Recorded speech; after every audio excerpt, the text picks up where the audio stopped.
I'd like to thank everybody for coming out today. This is an important day for me and for, more importantly, the family of Easley, Jeffcoat. As you can see behind me, my name is Matthew Yelverton of Yelverton Litigators. I've been a trial lawyer in South Carolina for over 20 years. I've been on the board of the South Carolina Association of Justice, a 16-member board that encompasses quite a bit when it comes to dealing with trial lawyers. This is not about me. This is about one person and an institution that failed that person. Easley Jeffcoat, the 16-year-old boy, known to have serious mental health issues, known to have suicidal ideation. Easley's mother had done what any mother would do and should do, and that is explore every option for her baby, including inpatient care, including counseling, psychiatric treatment, hopped all over the state under the guidance of DJJ. Easley was a troubled young man. He came out as LGBTQIA at an early age. He was ostracized by immediate members of his family. This caused him great pain, and it caused him great psychiatric and psychological trauma.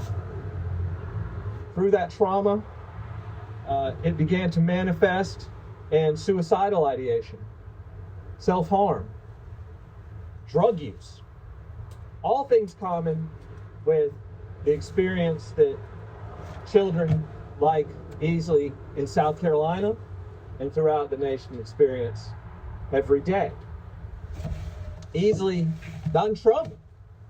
He had half a Xanax at school and was expelled, and as he should have been. There were rules, he broke them. That was the beginning of his journey through DJJ. DJJ came in and took over. They advised his mother on where Easley would get treatment. They went to Beaufort. They got treatment in Columbia. They looked for facilities in Virginia.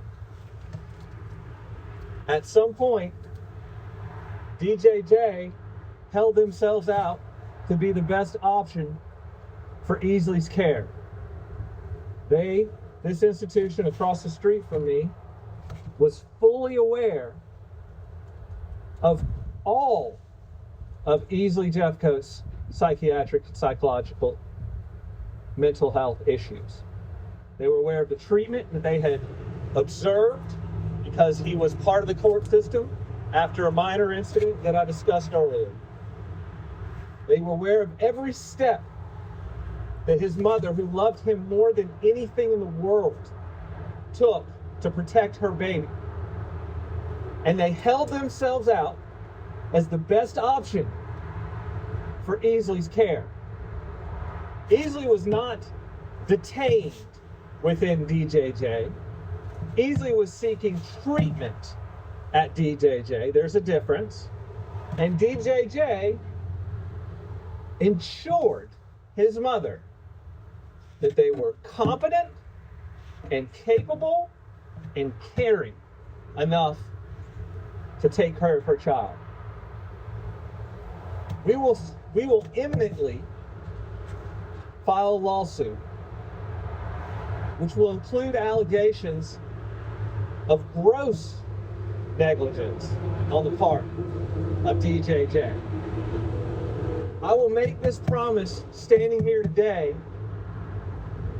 to Easley and to his mother and to anybody else that finds himself institutionalized or under the care of DJJ. And that is that I will investigate this from the top down, and I will not stop until I find each and every failure that occurred within that institution that led to the death of Easley Jeffcoat. They knew everything about this boy. They knew that he had suicidal ideation and attempts. Yet, we will allege in our complaint that he somehow was left unobserved for over an hour before his body was found. I've been doing this, like I said, for over 20 years. I've seen things that I can't even tell my kids about because they're so grotesque and would so jade their view of our institutions. And this is the worst. Just based on what I know now. I haven't even gotten to discovery yet, and I will. And I will talk to every single person that was responsible for Easley's life. I will talk to every single person that failed Easley on that day. And I would encourage anybody out there who has information about the failures that occurred across the street that led to Easley's death to contact me and tell me what you know. Because it's important. This is life and death. This is somebody's child. I just got off the phone with a mother who went through her first Christmas without her baby a few days ago. And it was 100% preventable. 100% guaranteed to her that they were competent to protect her baby and to get him back home to her. Now, we've all seen through some excellent reporting amongst several of y'all standing here today, the issues that DJJ has had over the course of the past year or two. And I don't know why. That hasn't been my job to know why. But it is now. And I will know why. And Easley's family will know why. And every one of you at some point will know why. I thank each of you for coming out here. I consider it an honor to have been chosen to represent Easley's family. I take that very seriously, and I will continue to do everything in my power and everything within the power of my team to investigate this all the way to the end. This isn't just about accountability on DJJ's part. This isn't just about money. This isn't just about blame assignment. This is about an investigation that reveals the cracks in this institution that our children are slipping through. I'm happy to answer any questions that you have. Thank you again. Yes, ma'am.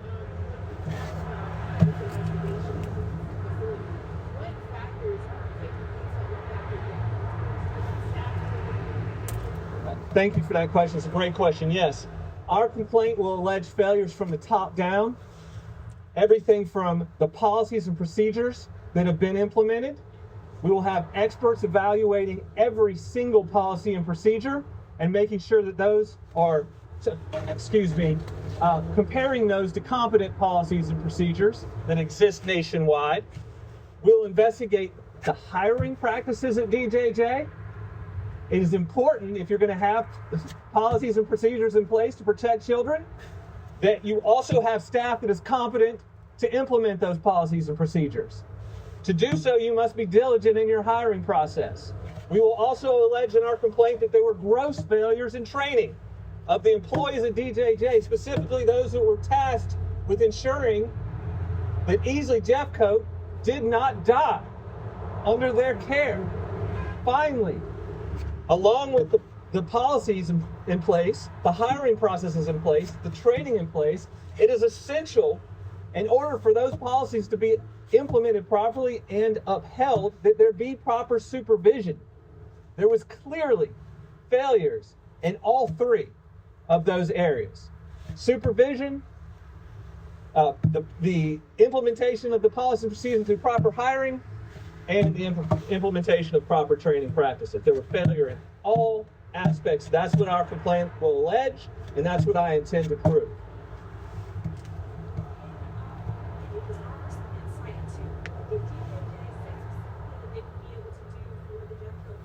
far as overseeing it? Well, DJJ was, again, fully aware of every aspect of Easley's mental and physical health care needs.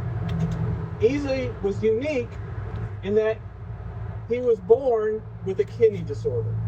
So he had medical needs that some psychiatric facilities shied away from, though Easley was perfectly capable of addressing his medical needs by himself.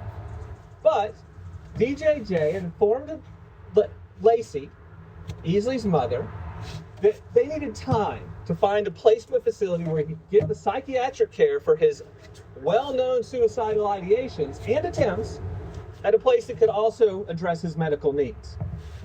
DJJ held themselves out as capable of providing for both of those needs. And that is where Easley was waiting under their care for a longer-term placement facility. And that's why he was there, and that's how he ended up there. You also mentioned that it took an hour before to come in. This is the information that we are getting. I am not stating that because I can't as a fact. I am stating that as an allegation that we believe to be true. There is evidence that that is true. The details of Easley's death, I believe, are out there. I'm not going to speak on them today. But since they're out there, it is not difficult for one to question how a death that occurred in such a manner could take an hour to discover in a 24/7 psychiatric facility. 24/7 suicide watch psychiatric facility. An hour. Let me go further to address that lack of care, that failure. Apparently, and we will allege and intend to prove, that as Easley lay in the hospital on life support, as his mother hugged him goodbye, DJJ posted a guard at the door the entire time. In his death, he was guarded from running away from that hospital. Hours after he had been left unguarded long enough not only to act on a suicidal ideation, but also to lay there for an hour undiscovered.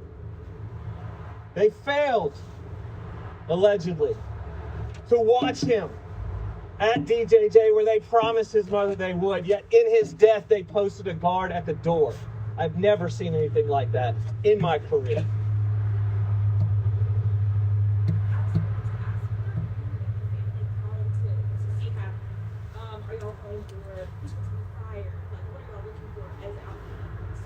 It's too early, I think, to call for people to be fired. I think it's obvious when the failures consistently repeat themselves within an institution that staff needs to be evaluated and it needs to be looked at very seriously. It's not my job to hire or fire at DJJ, but it is my job to find out why they hired who they hired, why they kept who they kept, why they trained the way they trained or did not train, why they supervised the way they supervised or did not supervise. I will find that out. And if that results, and I will share that to the extent a court does not prevent me from it, I will share every single thing I discover through my investigation, because it's our duty to the children of this state to make sure that when they are entrusted to an institution that holds itself out as the safest place for them, that they don't die in their custody, or they aren't harmed even more severely in their custody. I think that at some point we're all going to come to the realization that DJJ needs to take a long look in the mirror and consider what their purpose is. Why do they exist? What is their mission? And are they acting within their mission?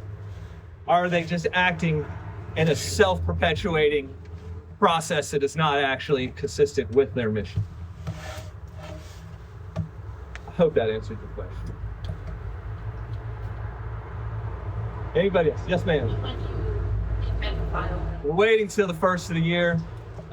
There's administrative reasons for waiting till the end of the year to file. We're prepared to file right now. This will be in federal court. We intend to file in federal court. We will allege 1983 action, a violation of Easley civil rights. If there was ever a violation of somebody's civil rights that I've experienced as an attorney, this is it.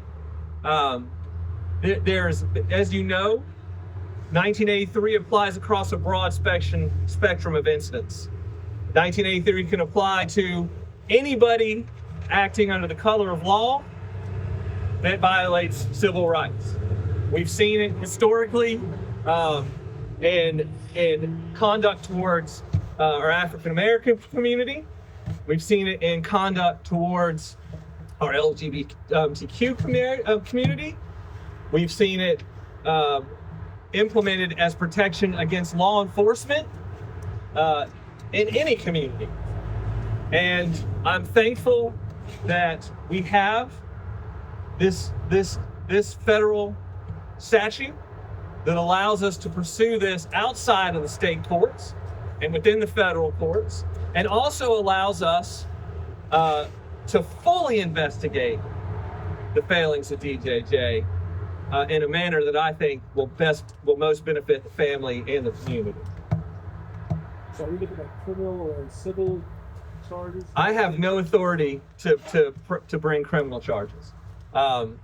If there is conduct or omissions that I believe rise to the level of criminal violations, I will report them immediately.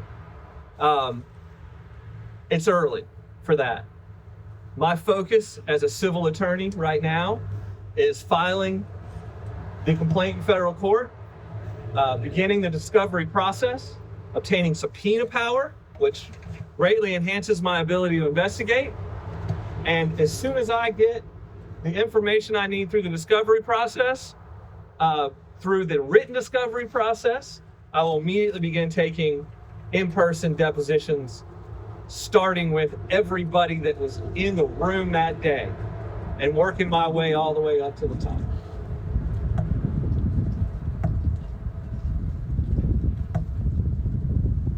Anybody else? Don't want to leave anybody out.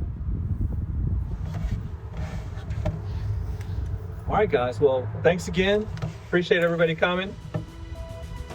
Thank you.